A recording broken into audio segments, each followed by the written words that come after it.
All right. Welcome to Not Suitable for Adults. It's a podcast where we talk about childish things. But only sometimes. But only sometimes. And usually, but only sometimes. We are doing another one where we switch things up a little bit today. But man, it's been a couple weeks now, huh, since we did one of these? Yep. I'm not going to apologize. Well, I am. I'm really sorry. I'm not apologizing. We have life, people. Yeah, we had to build a fence in our backyard. It's almost done. By ourselves to save ourselves $3,000. By ourselves plus my dad, who is actually the mastermind. And your brother. And of course, my brother. Your youngest brother. So yeah, that's what we've been doing. It made us very tired and we can only do it on the weekends. And that's why we haven't been recording a show for the last couple of weeks. But now it's almost done and we have some time. So you're welcome. And now we have vacation coming up soon. Yeah, in a couple of weeks. Hey, I'm Rich. I'm Natalie. And we're going to start off this time because I'm doing the weird one this week. So Natalie's going first. The weird one? Yeah, I'm doing the not a show thing this week. Oh, one of mine is not a show. Oh, look at us. Well, I thought you were going to do a more in-depth thing. I'm not doing as in-depth of things today. I am doing a little bit more in-depth of a thing. Hence why you're going second. Go. Okay. First, hi everyone. How's it going out there? How are you? Do you know what today is? Yes. Go ahead. Well, no, you say it. Today is May 1st. Yes. So yesterday you could have said, It's gonna be May. There you go. Just want to have that out there. Okay. Today I'm going to start off. Oh, hey, can I tell you a funny thing? Okay, go. I'm sorry. There's a kid. When we were growing up in New Hampshire, there was this little kid that went to our church whose birthday was on May 1st. Still is, I assume. And he was so little and he was really funny. We saw this family a lot, and when you'd ask him what his birthday was, he'd say it was May once. May once. Oh. That's really cute. Anyway. Yesterday was our nephew's second birthday. Mm-hmm. And today we're doing birthday celebrations because last year when he turned 1, we were all in quarantine and we couldn't see him. So basically, this is Nolan's first birthday party for his second birthday. Oh, poor kid. Never knew he missed a birthday party because he was 1. Yes. Shout out to Nolan. You're a pretty cool kid. Okay. I'm going to start out with one of these little shows that pops up when Cora is watching YouTube Kids. Mm-hmm.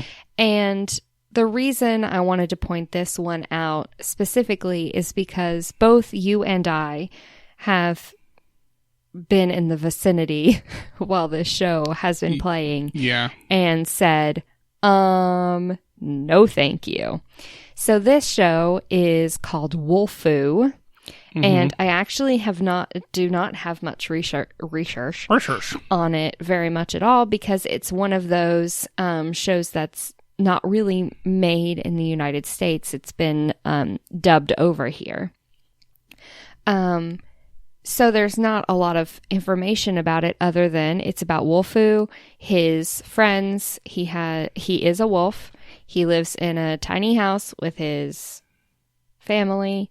He has friends. He has an annoying little sister. All, the typical things. Mm-hmm. But what stands out I'm pretty sure that the values taught in this are okay. Yeah. Like clean your teeth and be a good friend. It's one of those shows. It's a show where, every time you see it, there's a single, here's a thing about being a little kid that you need to do. Yeah. So it does kind of have some educational purpose. But what we have both noticed about it is that sometimes it blatantly rips off a couple of television shows. Like prominent shows. So, for instance, several times you will hear something if you are a parent, these will stand out to you. Yeah. Because your kid has most likely watched Peppa Pig. So there will be some little tunes or voiceovers or sound overs, whatever, that have come from Peppa Pig specifically. Well, and the animation is just is a ripoff of Peppa Pig. Yes, so they are a wolf family and they live in a house on a very steep hill in a yellow house that looks just like Peppa Pig's house. They all dress just like Peppa Pig's, style of dress is. And they will use sounds from the TV show. Like I've heard, like George, when he's talking about his dinosaur in Peppa Pig, he goes, "Arr," like this. He goes, "Dinosaur, arr," like that. They use that. They don't say the dinosaur part, but they do the "arr" part. And it is absolutely that soundbite. They have taken it. There was something else I was thinking of. Oh, they use the whistle from SpongeBob. That was bad. Yeah, that wasn't awesome. But I was blowing on the microphone a lot. But they use that specific whistle from SpongeBob's theme song as a part of their show. There was something else though, and now I'm not being able to think of it. There's a lot. But there's just these little sound bites that as you're watching this, you're going, this is not original.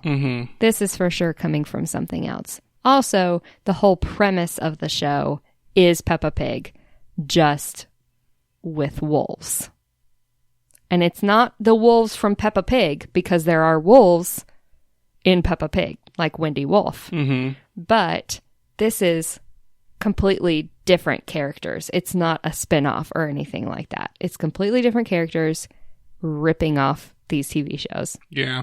So I just wanted to point that out because maybe some of you have been sitting around letting your kid watch YouTube Kids and going like, what is weird about this? Something is standing out that I'm not getting.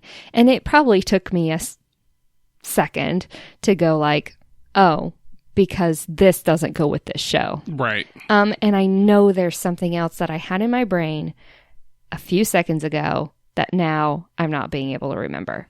But anyway, I'm pretty sure they also have other sound bites, other little musical ditties that that come from Peppa Pig or SpongeBob. Specifically, I don't know why those two shows. Well, they picked shows that like we said, that are very prominent. Yeah. They pick shows that like you're going to recognize that thing from. I think they want you to recognize those things because they want it to remind you of these other things that are good. And yeah, it's a weird thing because this show, like you said, there's really nothing wrong with it except for all the copyright infringement. Like, right. And I'm no like copyright lawyer, so I have no idea what that entails. But... And I'm sure probably legally it's fine because like you said, it's definitely produced outside of the country, which there's no problem with that. Like we recently, especially, we've covered several shows from outside of the United States, and there are plenty of great shows that are made outside the United States, and that are dubbed and all that. Like, that's not the problem. The problem is, for me at least, and it's not even an ethical problem as much as it is like why don't you just make something original? Yeah. I wish they would just make something original instead of like exploiting familiarity. Yeah. So obviously. Yeah. Wow. That's just one of those things I wanted to point out because I thought that was so weird. And Cora wanted me to talk about Wolfoo.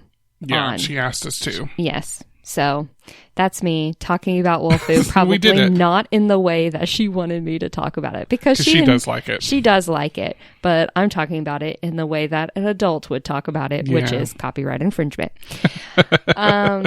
The last thing I want to talk to you guys about, so I had two little small things because Rich has the big, more in-depth thing this week. On I wanted to point out something that I thought was just really cool that I found. It's called newsforkids.net. Okay. And it takes actual current events and puts it into a little more simpler terms. Of course, not Cora's age terms, not 5-year-olds, not preschool.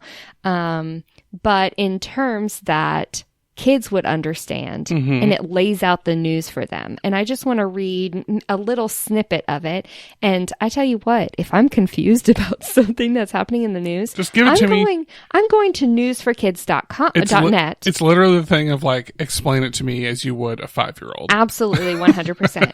So they're talking about President Biden's, the main title is Biden Presents Big Plans to Congress. Okay. So on Wednesday night, U.S. President Joe Biden spoke to members of the Senate and the House of Representatives. It has a little question mark next to that you can click on, that it will talk about what the House of Representatives excuse me. So, and it says, Mr. Biden was reporting on his first 100 days in office and his plans for the future. And it goes through, it has news pictures, it has small snippets of things, but like it'll say, Mr. Biden outlined 2 big plans for the future, the American Jobs Plan and the American Families Plan. Under these plans, the U.S. government would play a much bigger part in improving, I almost read improvising, in improving the lives of most Americans than it has in over 80 years.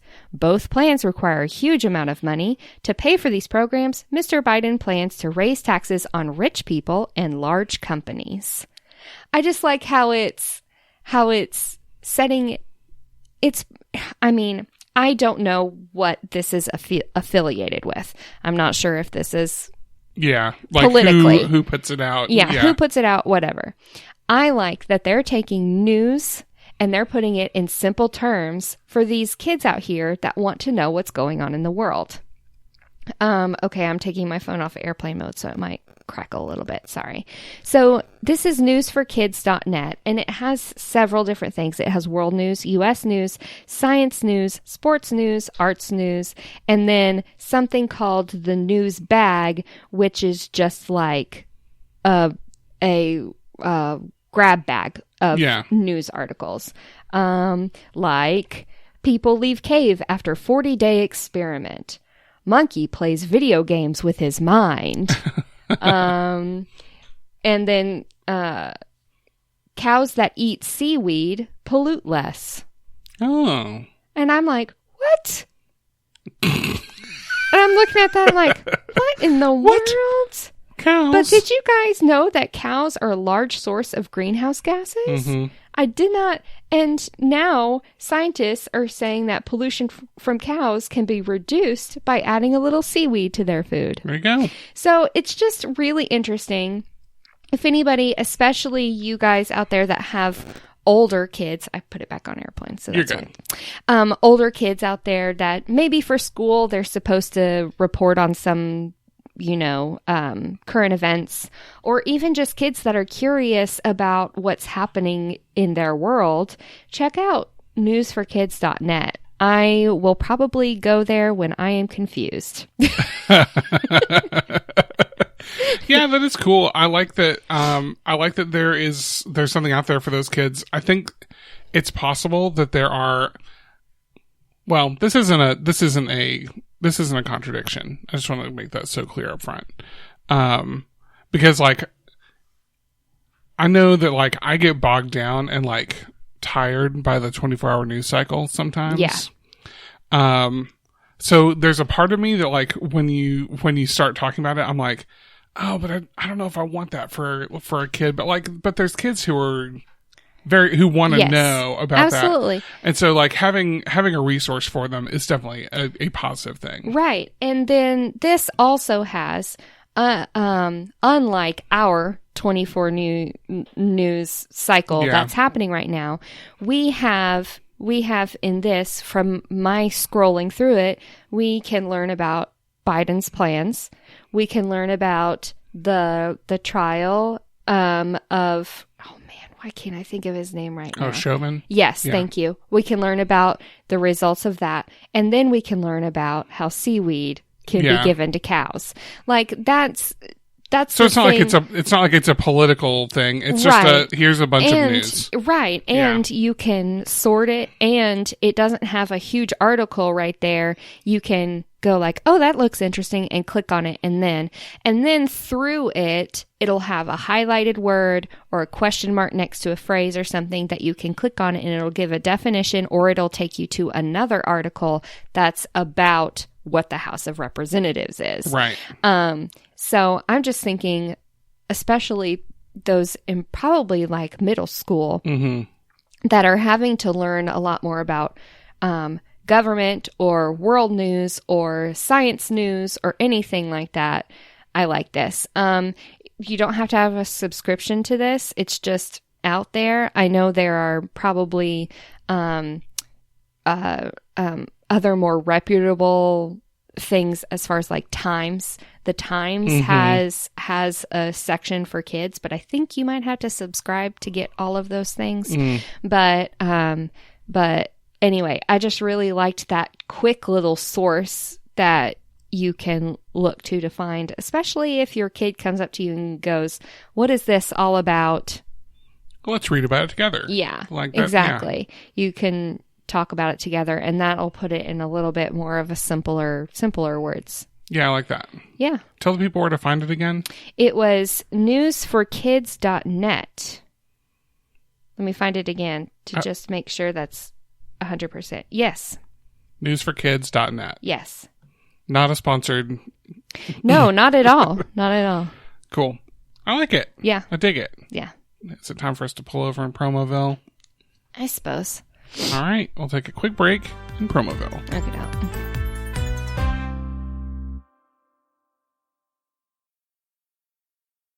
And we're back. Good out. Good out. Good out. Okay. All right. This week. Can we really quickly? Sure. Really quickly, can I say that a few months ago, Rich watched a show that is suitable for adults. Yeah. Not suitable for kids. No. Called Letterkenny. Mm-hmm. And he's been telling me about it. He's like, listen, if you really want a funny show, watch Letterkenny. And I just kept forgetting about it. Finally, I started watching it. And I'm obsessed. Yeah. It's so good. So figured out. They're a bunch of Canadians, so they have really amazing accents. But actually, now that I've been watching it so much, I'm hearing myself say things like they do. And I'll say things like pitter patter. Yeah. Because I guess Canadians say pitter patter, let's get at her. Yep. I've heard Canadians outside of the show Letterkenny say pitter patter. Yeah, which is just the abbreviated version of pitter patter, let's get at her, or like let's get going. Let's do it. So now I've been saying like pitter patter when I want somebody to hurry and do something. Anyway, Letterkenny for adults, not for kids. Yeah. I found when I was watching that show, I started picking up the hockey guys lingo more. I would start saying, "Come on now, boys, let's go, boys, boys." Ferda. Yeah, Ferda. All right. Not suitable for kids. No. Suitable for adults. No. Let's switch gears. Yes. Okay. Who among us? I like how you're holding it. I'm like ready. People can see it. Now listen. Who doesn't know what this is?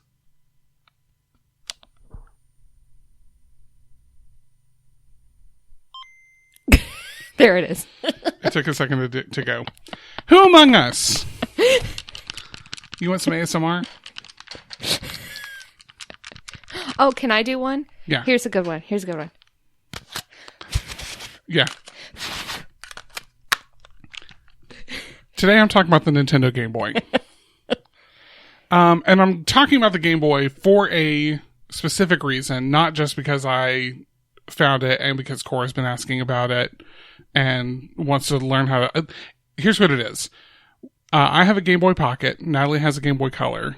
The only game I think that we have for the Game Boy is my copy of Pokemon Yellow.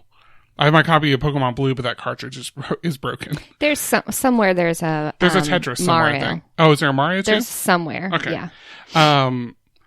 And so or Mario, however you no, want. it's Mario. And so Cora was asking to play it, and I was like, yeah, this is like original Pokemon, because she knows Pokemon from the show mostly. Right. And so she started to play it, and I realized that even though that game is, take away the fact that it's a little bit hard to play on like an 8-bit screen now that you're used to like really high resolution stuff, it's hard to play if you can't read. Yeah. And so here's what I realized is like I'm skipping ahead. I'm kind of going straight to my point, but we're going to talk about the Game Boy and its history. Mm-hmm. But I think that the Game Boy is like an unsung hero of reading aids. Because like it's an early leapfrog. it really, no joke, Yeah.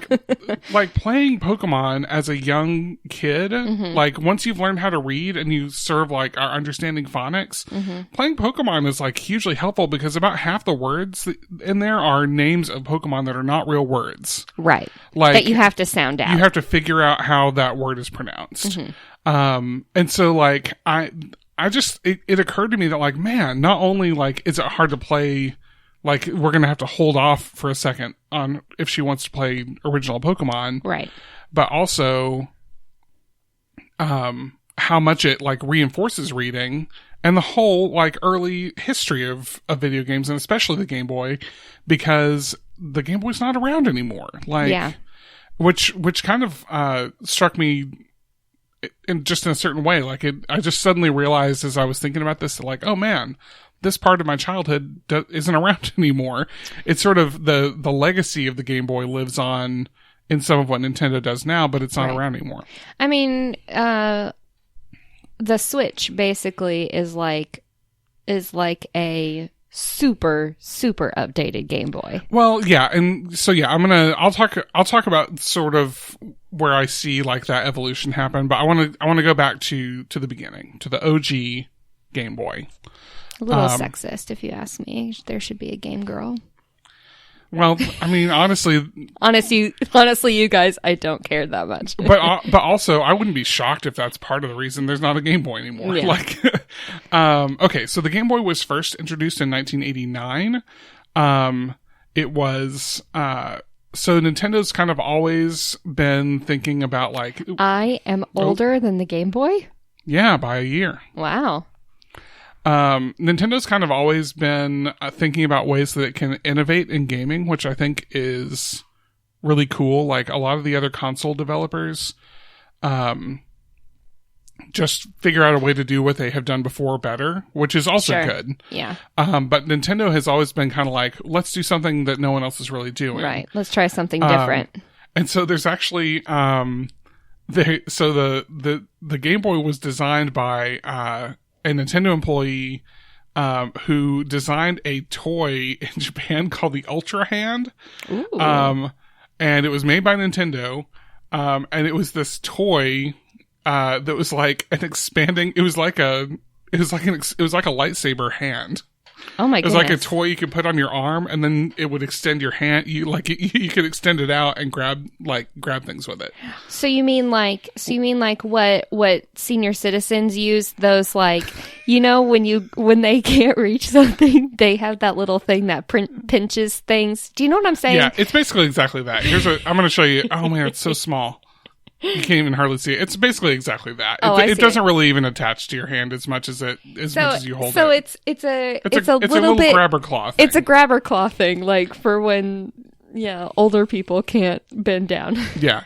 But yeah, that was invented, that was created by this guy, Gunpei Yokoi. I'm butchering that name. In the 70s. And so they were thinking about like, and this is when Nintendo wasn't even in video games. Like, people don't really think, I mean, there's tons of stuff out there about the history of Nintendo, but Nintendo started as like a playing card company. They made cards. Oh, I didn't know that. And then they expanded into like board games and toys. And then they started making video games in the 80s. I can only think of Nintendo as a electronic, I know. game device or gaming company. Yeah.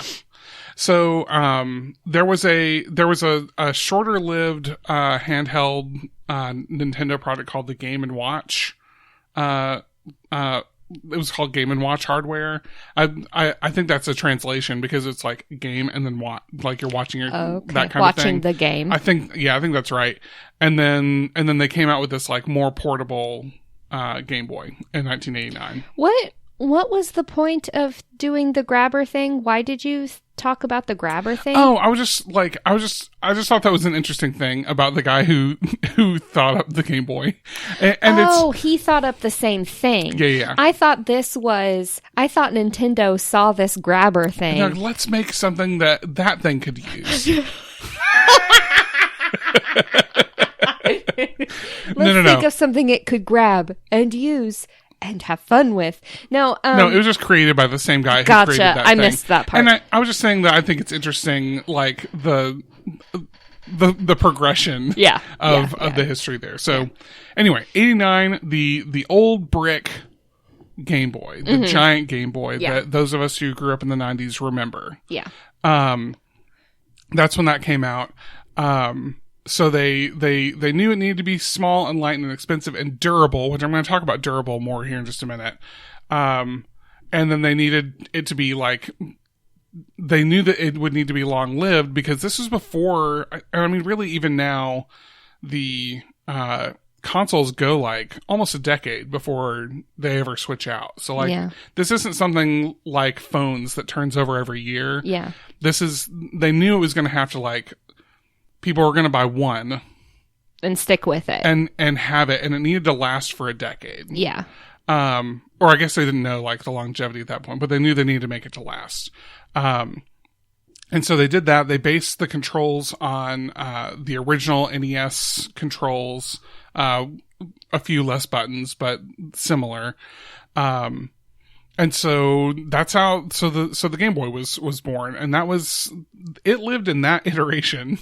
It went from 1989 to 1996 with no change.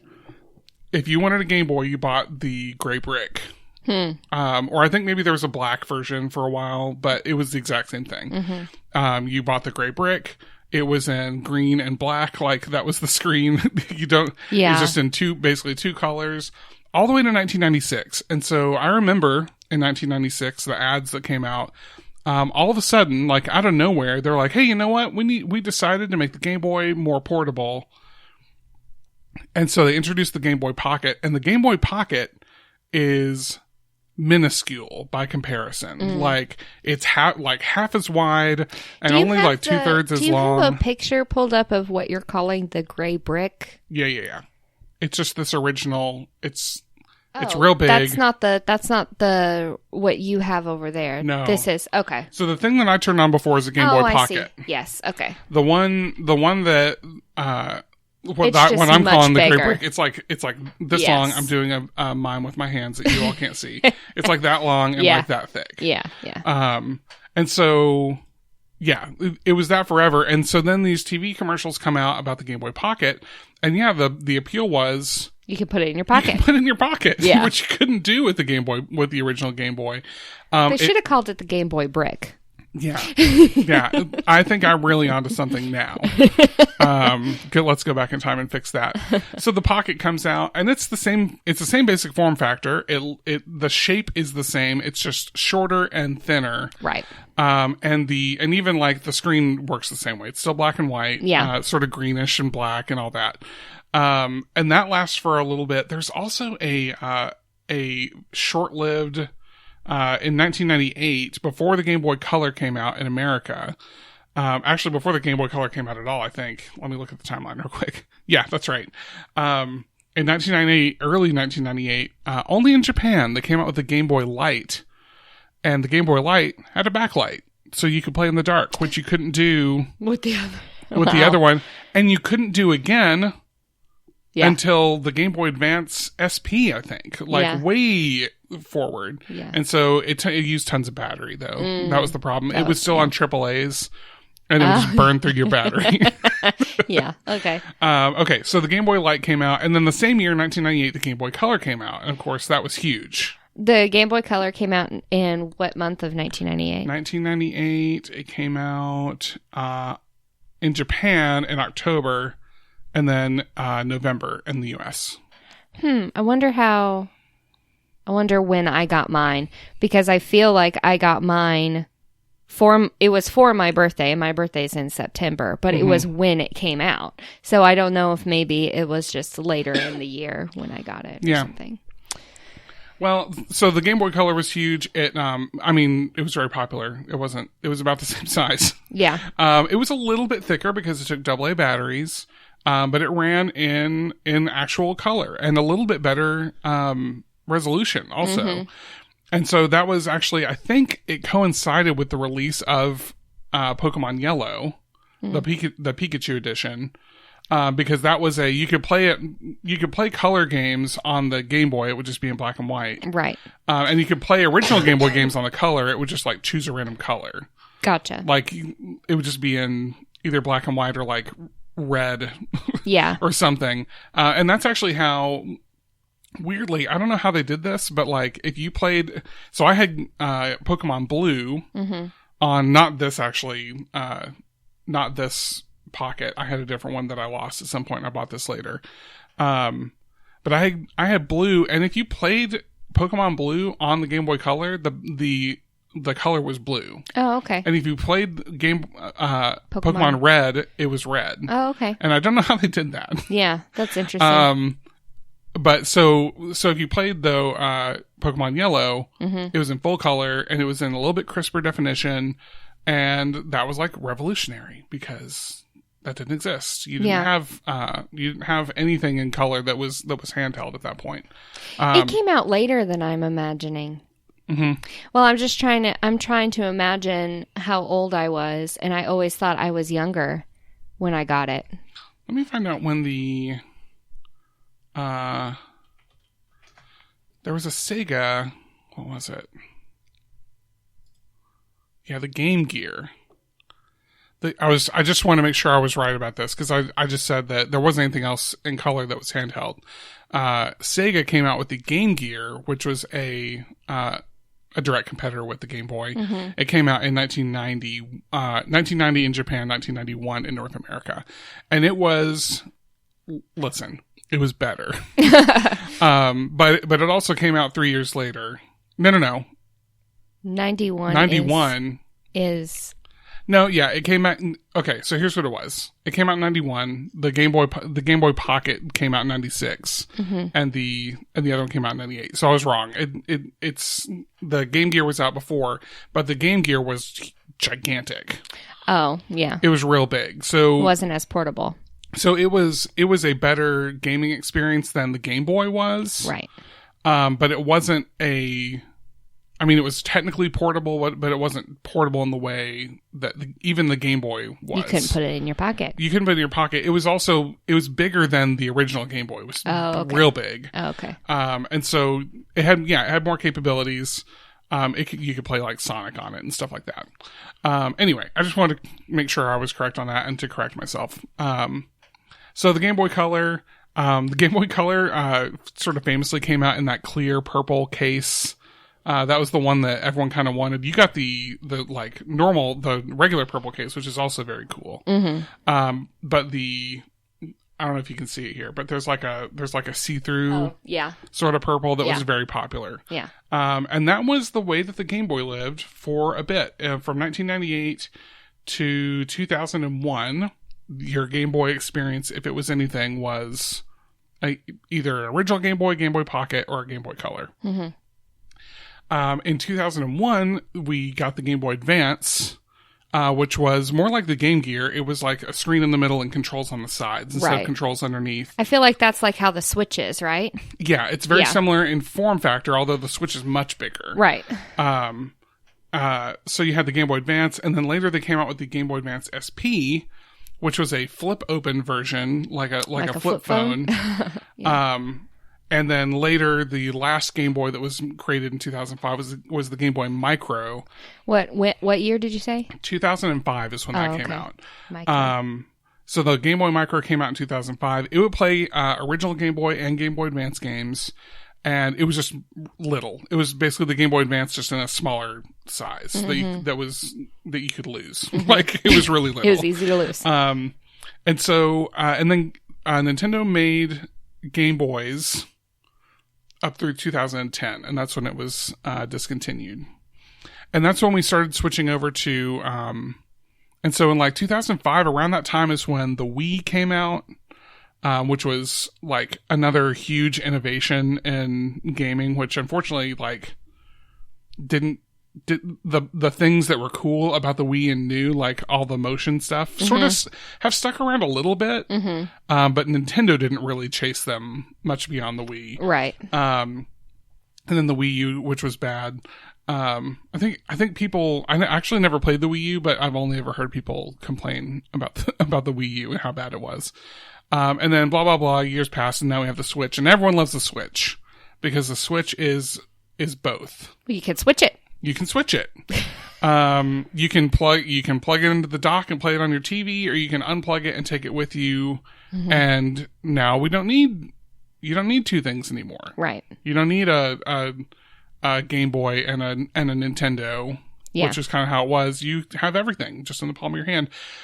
It's worth mentioning that there's also now a Switch Lite, which is just the portable version. You can't plug it in. It's just take it with you. It's like $100 cheaper. Anyway, so I want to go back to that's the fast and dirty history of the Game Boy.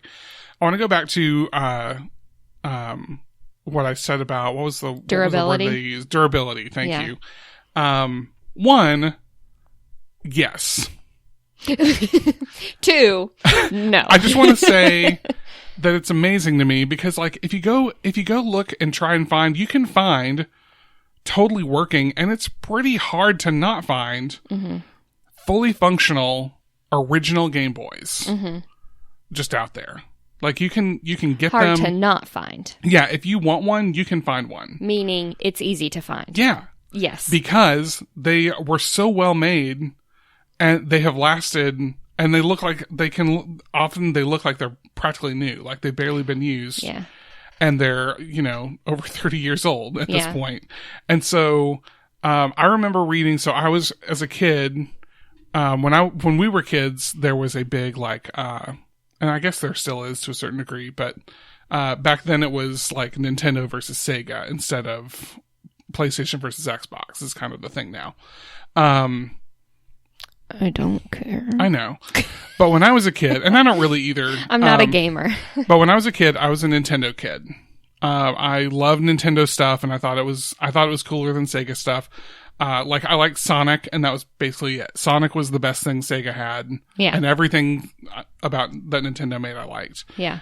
So I subscribed to Nintendo Power Magazine. Wow. That came every month, and it had, like, the latest stuff about the latest video games coming out. Yeah. And all this stuff, but they also had, How old were you? This was, I guess, from the age of maybe 8 to 12 or 13. That's a lot of magazines. It is. I had a lot of them. I bet you kept every single one, too. For a while, I did. Yeah, sure. I don't think I have them anymore. Now I'm going to go home, and Mom's going to be like, hey, I found all your Nintendo powers. But I know they're in a box somewhere. I also had like a couple of like walkthrough guides. I don't know if you ever experienced this, but kids who played a lot of video games in the 90s will remember. I think they still do this. But I think they're less common because you can just go online and find this now. Right. But they used to sell at like Walmart or Toys R Us or something. Next to the video games was a little bookshelf. Yeah. And you could buy like, here's a walkthrough for the game that you want to go through. Oh. And like, when you get to this place, this is the thing, and it wouldn't give you like strats. It wouldn't give you a strategy Yeah. necessarily. It might give you like, here's what you're going to face. You're going to go to the first gym, and that's Brock, and he has all rock type stuff. Yeah. So like you need to familiarize yourself with what's good against rock types. Okay. But anyway, so I had a couple of those too. I digress. In Nintendo Power Magazine, they had like... Man, we're just opposite people, I know. aren't we? in some ways, yes. In Nintendo Power Magazine, they had like a letters to the editor kind of thing. You could write in and like tell your experience about a thing or ask a question or something like that. You did it, didn't you? I did not. Oh, man. But I remember, and I'll never forget this, I read one once about someone who had their Game Boy, I think a Game Boy Pocket.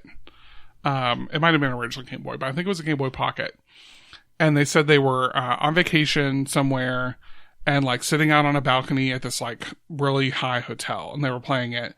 And something happened. They put it on like the balcony. Dummy. And it fell off. Mm-hmm. And it fell like many stories to the ground. And they said they went down and picked it up, and they're like, oh man, it's going to be totally broken. They picked it up, and like the screen was a little bit scuffed, but they turned it on, it powered right up, and it kept working.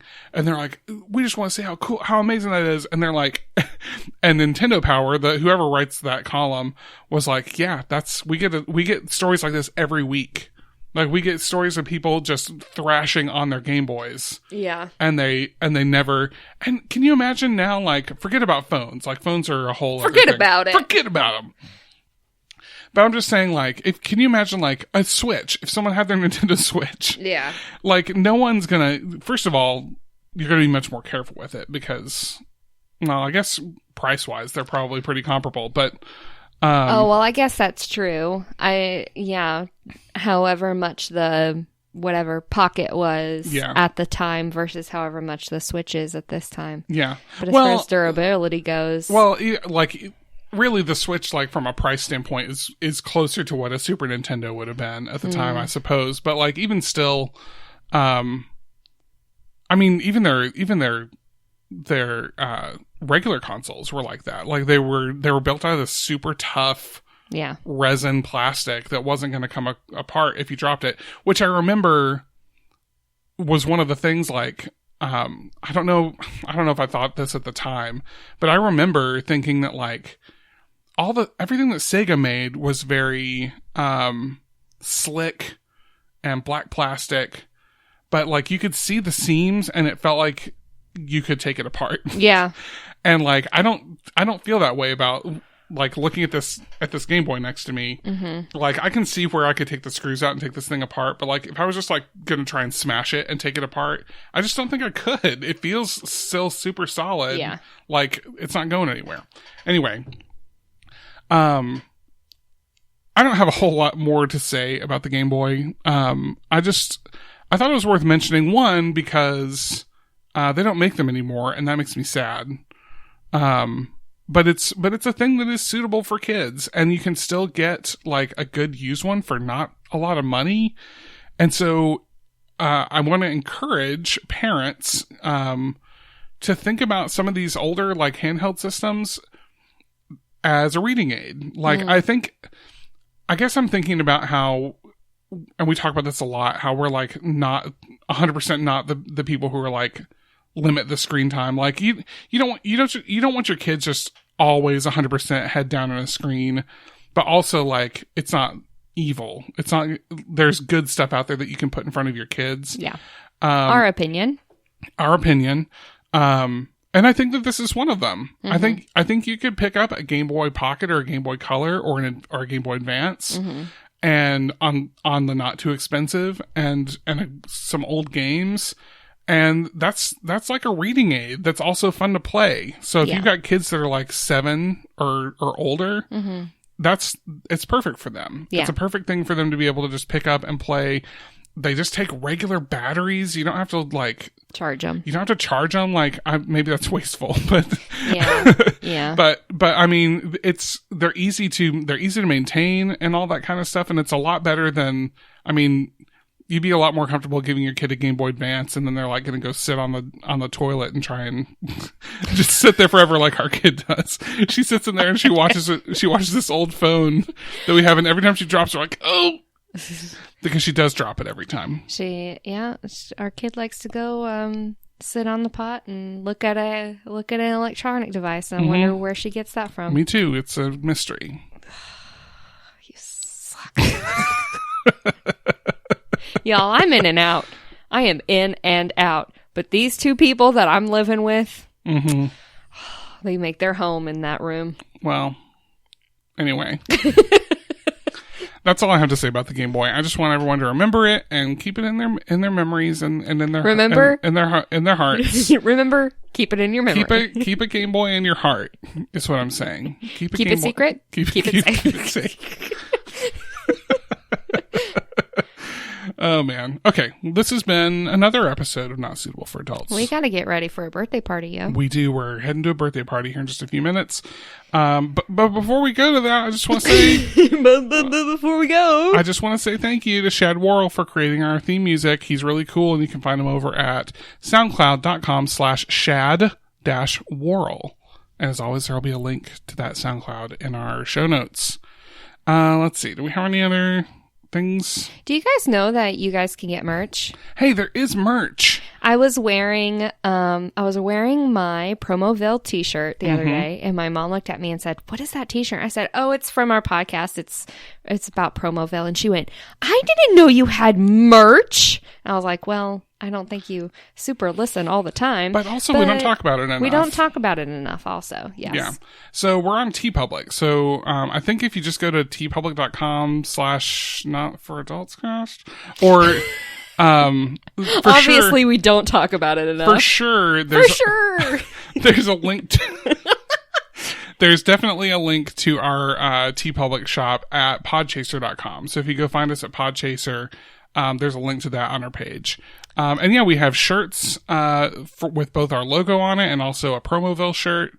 And I think we also have stickers for both of those things. And do we have the hoodies up still too? Yeah, the hoodies are up there I think just for the logo, not for Promoville. Maybe we should design some more things. Yeah, let's make some more things. Hey, if you're a listener of this show and you want merch, what should we make? Tweet at us. All right. Oh, man. Yeah. Yeah. That should be one of them for sure. Yeah. For sure. For sure. But it might be more like people might think you're wearing something like Matthew McGoofy Goob. All right. You know what I mean? So what I'll do is it'll say all right, and then underneath, like, you know how normally it would be like to credit the quote, it'll say not Matthew McGoofy Goob. Okay. It was funny the other day we were again doing the fence. That's been a big part of our lives lately. But my dad, I mean, major shout out to my dad, because he is the brains behind the fence thing. Rich did say just the words "all right," and Dad was like, "Hey, that sounds like your podcast." Hey, that's your podcast thing. Yeah, he said, "Hey, that's your podcast, all right." Yeah. So yeah, I like that. If you want an all right shirt, let us know. You can do that by tweeting at us at not for adultscast, or you can email us at notforadultscast@gmail.com. That's our email address. In case you didn't know where you could email us. Yes. All right, we got to get going. But before we do go, just a reminder, as always, that even though you've got these young children in your house, and even though they like watching the shows that they like to watch, we know what that's all about. But this is just a reminder that you are still the boss. So watch whatever you want, and that could be a t-shirt too. Oh, yeah, we should do that too. Okay, bye. Okay, bye.